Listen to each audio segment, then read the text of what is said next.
ಇಂದಿನ ಕತೆಗೆ ಮುಂದುವರಿಯಿರಿ. ಶೀರ್ಷಿಕೆ: ಪವಿತ್ರ ರಹಸ್ಯಗಳು. ಗೌತಮ್ ಬುದ್ಧನ ಬುದ್ಧಿವಂತಿಕೆಯೊಂದಿಗೆ ಅಧಿಕೃತ ಜೀವನಕ್ಕೆ ಪ್ರಯಾಣ. ಒಂದಾನೊಂದು ಕಾಲದಲ್ಲಿ ಗೌತಮ ಬುದ್ಧನ ಪ್ರಶಾಂತ ಸನ್ನಿಧಿಯಲ್ಲಿ ಬೋಧನೆಗಳನ್ನು ಹೀರಿಕೊಳ್ಳಲು ಉತ್ಸುಕನಾಗಿದ್ದ ಯುವಕನು ಜ್ಞಾನೋದಯ ಋಷಿಯ ಬಳಿಗೆ ಬಂದನು. ಕುತೂಹಲದಿಂದ ತುಂಬಿದ ಅವರು ಯಾರೊಂದಿಗೂ ಹಂಚಿಕೊಳ್ಳಬಾರದು ಎಂದು ವಿಚಾರಿಸಿದರು. ಬುದ್ಧ ಶಾಂತ ನಗುವಿನೊಂದಿಗೆ ಒಬ್ಬರು ನಿಕಟವಾಗಿ ಕಾಪಾಡಬೇಕಾದ 5 ಆಳವಾದ ಅಂಶಗಳನ್ನು ಹಂಚಿಕೊಂಡರು. ಮೊದಲ ಪವಿತ್ರ ರಹಸ್ಯ: ಬುದ್ಧ ವಿವರಿಸಿದರು, ಒಬ್ಬರ ವೈಯಕ್ತಿಕ ಸಮಸ್ಯೆಗಳನ್ನು ಎಂದಿಗೂ ಎಲ್ಲರೊಂದಿಗೆ ಹಂಚಿಕೊಳ್ಳಬಾರದು. ವೈಯಕ್ತಿಕ ಹೋರಾಟಗಳು ವ್ಯಕ್ತಿಯ ಜವಾಬ್ದಾರಿಯಾಗಿದೆ ಮತ್ತು ಮಾರ್ಗದರ್ಶನವನ್ನು ಹುಡುಕುವುದು ಬುದ್ಧಿವಂತಿಕೆಯಿಂದ ಮತ್ತು ಆಯ್ದವಾಗಿ ಮಾಡಬೇಕು ಎಂದು ಅವರು ಒತ್ತಿ ಹೇಳಿದರು. ಎರಡನೆಯ ರಹಸ್ಯವೆಂದರೆ ಒಬ್ಬರ ಆರ್ಥಿಕ ಸ್ಥಿತಿಯನ್ನು ಕಾಪಾಡುವುದು. ಬುದ್ಧನು ಸಂಪತ್ತು ಸ್ನೇಹಿತರು ಮತ್ತು ಶತ್ರುಗಳನ್ನು ಆಕರ್ಷಿಸಬಹುದು ಎಂದು ಎಚ್ಚರಿಸಿದನು. ನಕಾರಾತ್ಮಕ ಪರಿಣಾಮಗಳನ್ನು ತಪ್ಪಿಸಲು ಈ ಅಂಶವನ್ನು ಖಾಸಗಿಯಾಗಿ ಇಟ್ಟುಕೊಳ್ಳುವ ಪ್ರಾಮುಖ್ಯತೆಯನ್ನು ಒತ್ತಿ ಹೇಳುತ್ತಾನೆ.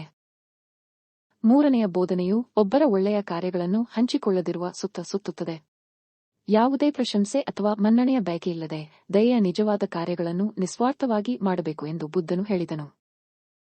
ನಾಲ್ಕನೇ ರಹಸ್ಯವು ಕುಟುಂಬದ ಸಮಸ್ಯೆಗಳನ್ನು ಮುಟ್ಟಿತು. ಬುದ್ಧನು ಕೌಟುಂಬಿಕ ವಿಷಯಗಳು ಸೂಕ್ಷ್ಮವಾಗಿ ಖಾಸಗಿಯಾಗಿ ಎಚ್ಚರಿಕೆಯಿಂದ ನಿರ್ವಹಿಸಬೇಕು ಎಂದು ಸಲಹೆ ನೀಡಿದರು, ಏಕೆಂದರೆ ಅವುಗಳನ್ನು ಹಂಚಿಕೊಳ್ಳುವುದು ಒಳ್ಳೆಯದಕ್ಕಿಂತ ಹೆಚ್ಚು ಹಾನಿಯನ್ನುಂಟು ಮಾಡುತ್ತದೆ. ಐದನೇ ಮತ್ತು ಅಂತಿಮ ರಹಸ್ಯವು ಒಬ್ಬರ ಆಧ್ಯಾತ್ಮಿಕ ಅಭ್ಯಾಸವನ್ನು ಹಂಚಿಕೊಳ್ಳದಿರುವ ಮೇಲೆ ಕೇಂದ್ರೀಕರಿಸಿದೆ. ಬುದ್ಧನು ಆಧ್ಯಾತ್ಮಿಕ ಅಭ್ಯಾಸಗಳು ಪ್ರತಿಯೊಬ್ಬ ವ್ಯಕ್ತಿಗೆ ವೈಯಕ್ತಿಕ ಮತ್ತು ವಿಶಿಷ್ಟವೆಂದು ತಿಳಿಸಿದನು.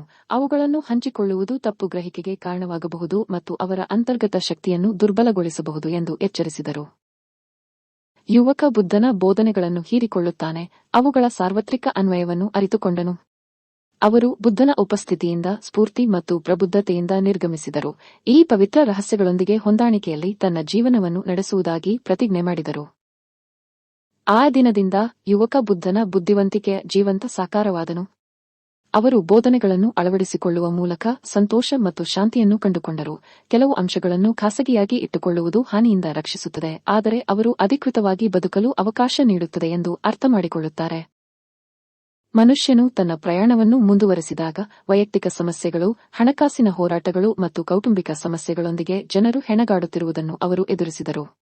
ತನ್ನ ಸ್ವಂತ ಅನುಭವಗಳನ್ನು ಹಂಚಿಕೊಳ್ಳುವ ಬದಲು ಅವರು ಪ್ರೋತ್ಸಾಹದ ಮಾತುಗಳನ್ನು ನೀಡಿದರು, ಮಾರ್ಗದರ್ಶನವನ್ನು ಬಯಸುವವರಿಗೆ ಸ್ಫೂರ್ತಿಯ ಮೂಲವಾಗಿದ್ದರು. ತನ್ನ ಸತ್ಕಾರ್ಯಗಳು ಮತ್ತು ಆಧ್ಯಾತ್ಮಿಕ ಅಭ್ಯಾಸಗಳ ಬಗ್ಗೆ ವಿನಮ್ರತೆಯನ್ನು ಉಳಿಸಿಕೊಂಡು ಮನುಷ್ಯನು ತನ್ನ ಆಧ್ಯಾತ್ಮಿಕ ಪ್ರಯಾಣವನ್ನು ಆಳಗೊಳಿಸಿದನು. ಅವರ ದೃಢೀಕರಣವು ಇತರರನ್ನು ಆಕರ್ಷಿಸಿತು ಮತ್ತು ಅವರ ಖ್ಯಾತಿಯೂ ಬೆಳೆಯಿತು. ಜನರು ಅವರ ಸಲಹೆಯನ್ನು ಕೇಳಿದರು ಮತ್ತು ಅವರು ಸಮಗ್ರತೆ ಮತ್ತು ಸಹಾನುಭೂತಿಯ ಜೀವನವನ್ನು ಮುಂದುವರೆಸಿದರು. ಮನುಷ್ಯನಿಗೆ ವಯಸ್ಸಾದಂತೆ ಅವನು ತನ್ನ ಜೀವನವನ್ನು ರೂಪಿಸಿದ ಬೋಧನೆಗಳನ್ನು ಪ್ರತಿಬಿಂಬಿಸಿದನು. ಪರಿವರ್ತಿತ ಬುದ್ಧಿವಂತಿಕೆಗೆ ಕೃತಜ್ಞರಾಗಿ ಅವರು ಪ್ರಾಮಾಣಿಕವಾಗಿ ಮತ್ತು ಸಮಗ್ರತೆಯಿಂದ ಬದುಕುವುದು ನಿಜವಾದ ನೆರವೇರಿಕೆಯನ್ನು ತಂದಿತು ಎಂದು ಅರಿತುಕೊಂಡರು.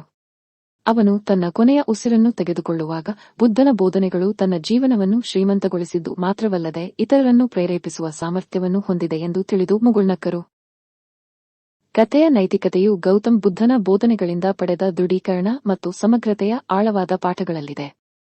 ವೈಯಕ್ತಿಕ ಸಮಸ್ಯೆಗಳು, ಆರ್ಥಿಕ ಸ್ಥಿತಿ, ಒಳ್ಳೆಯ ಕಾರ್ಯಗಳು, ಕೌಟುಂಬಿಕ ವಿಷಯಗಳು ಮತ್ತು ಆಧ್ಯಾತ್ಮಿಕ ಅಭ್ಯಾಸಗಳನ್ನು ಖಾಸಗಿಯಾಗಿ ಇಟ್ಟುಕೊಳ್ಳುವುದರಿಂದ ಒಬ್ಬರು ನಿಜವಾದ ಸತ್ಯಾಸತ್ಯತೆಯ ಜೀವನವನ್ನು ನಡೆಸಬಹುದು ಮತ್ತು ಇತರರನ್ನು ಅದೇ ರೀತಿ ಮಾಡಲು ಪ್ರೇರೇಪಿಸಬಹುದು.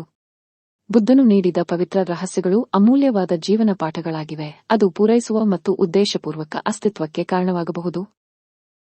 ನಿಮಗೆ ಈ ಕತೆ ಇಷ್ಟವಾಯಿತೆ? ವೀಕ್ಷಿಸಿದ್ದಕ್ಕಾಗಿ ವಂದನೆಗಳು. ದಯವಿಟ್ಟು ನಮ್ಮ ಚಾನಲ್ ಅನ್ನು ಚಂದಾದಾರರಾಗಿ